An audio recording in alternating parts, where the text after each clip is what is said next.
It's not often a head coach candidate will sign a contract extension with his former team while still remaining a contender for another NFL job. But that appears to be what Brian Flores is now trying to do. NFL Network's Tom Pelissero reported Wednesday night Flores signed a contract extension to remain Minnesota Vikings defensive coordinator. But when Pelissero reported the news on social media, he also wrote the Vikings DC remains in contention to replace either Mike Tomlin with the Pittsburgh Steelers or John Harbaugh with the Baltimore Ravens. Flores is still a candidate with the Steelers and Ravens head coaching jobs, Pelissero wrote on X. But if he doesn't land one of those, he'll stay in Minnesota. The Vikings have signed defensive coordinator Brian Flores to a new contract, sources tell me, and at Rap Sheet. Flores is still a candidate with the Steelers and Ravens head coaching jobs. But if he doesn't land one of those, he'll stay in Minnesota.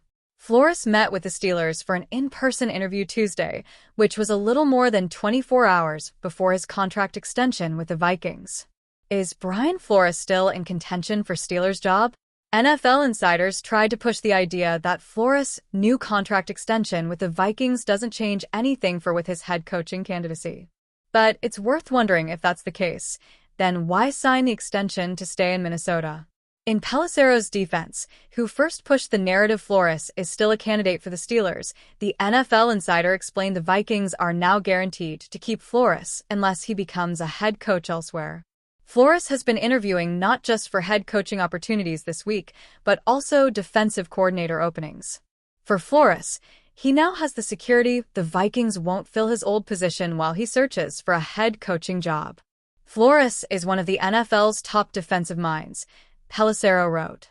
With his contract up, he had interest from numerous teams as a DC and interviewed with the Commanders.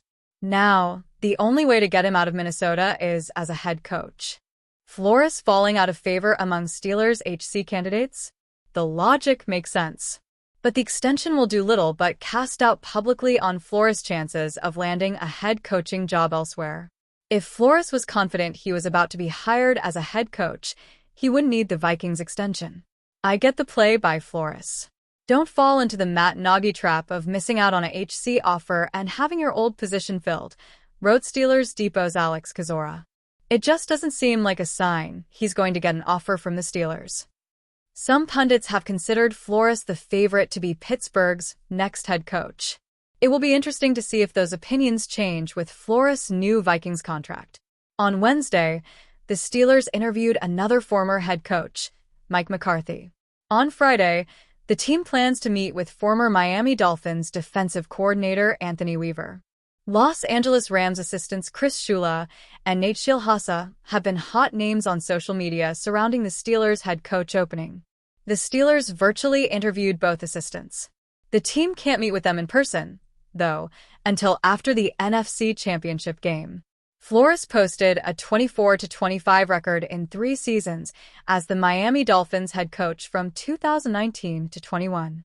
He then spent the 2022 campaign on Tomlin's coaching staff with the Steelers. Flores joined the Vikings as a defensive coordinator in 2023. Before Miami, he was a Bill Belichick assistant and/or scout with the New England Patriots for 15 years.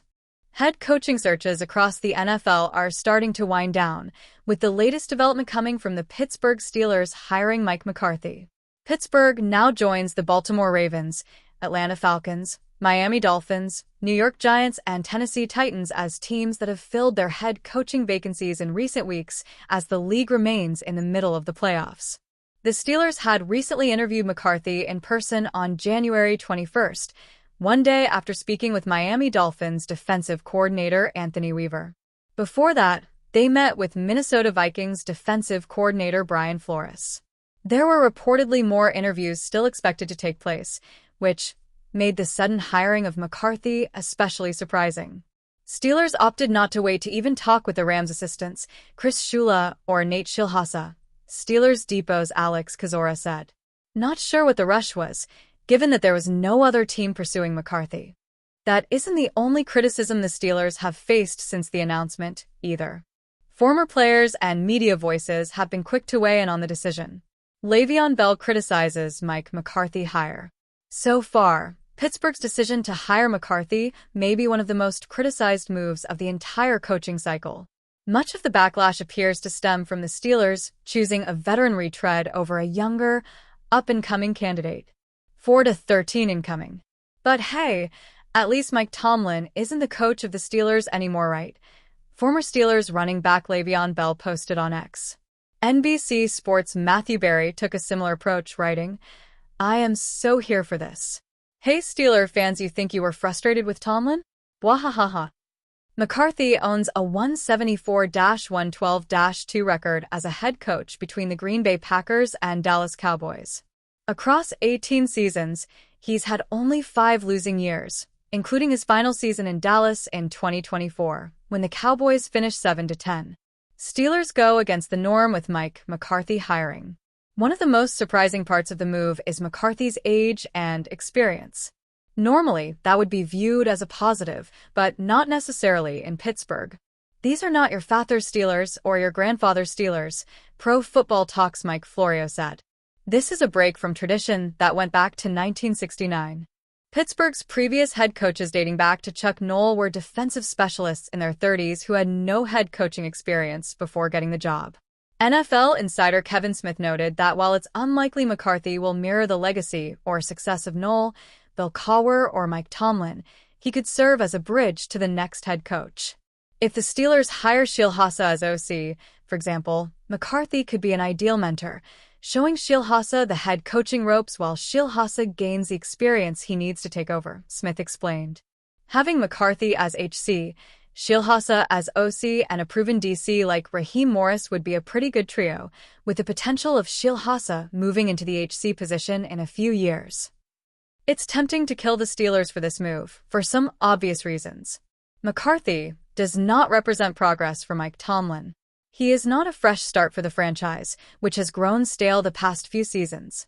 He is not a cutting-edge thinker who can bring new life to. Steelers fans haven't endured a losing season since 2003 under Cowher, when Pittsburgh finished 6-10. That said, losing in the Steel City won't be tolerated for any head coach, McCarthy included. Maybe that's what makes the future feel so uncertain for Steelers fans. At least with Tomlin, a winning season always felt like the baseline, even when it wasn't particularly inspiring. McCarthy, though, feels more like a retread, and to some, potentially worse. The Pittsburgh Steelers have chosen who their new head coach is going to be. After 19 years of Mike Tomlin at the helm, Pittsburgh is going with a proven face instead of an up-and-coming coordinator, bringing in Mike McCarthy. The move has brought some mixed reactions from fans, as the McCarthy hiring was a bit of a surprise.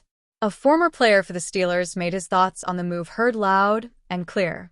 Le'Veon Bell, who played for Tomlin in Pittsburgh, voiced his displeasure with the move. 4-13 incoming. But hey, at least Mike Tomlin isn't the coach of the Steelers anymore, right? Bell posted on X in response to a tweet about the Steelers planning to hire McCarthy. Tomlin was fired by the Steelers after 19 seasons with the team. Tomlin's tenure in Pittsburgh was successful in a lot of ways. Pittsburgh never had a losing season under his guidance, and they won a Super Bowl early in his career. However, his last few years were full of disappointments. He ended his time with the Steelers with no playoff wins in 9 consecutive seasons.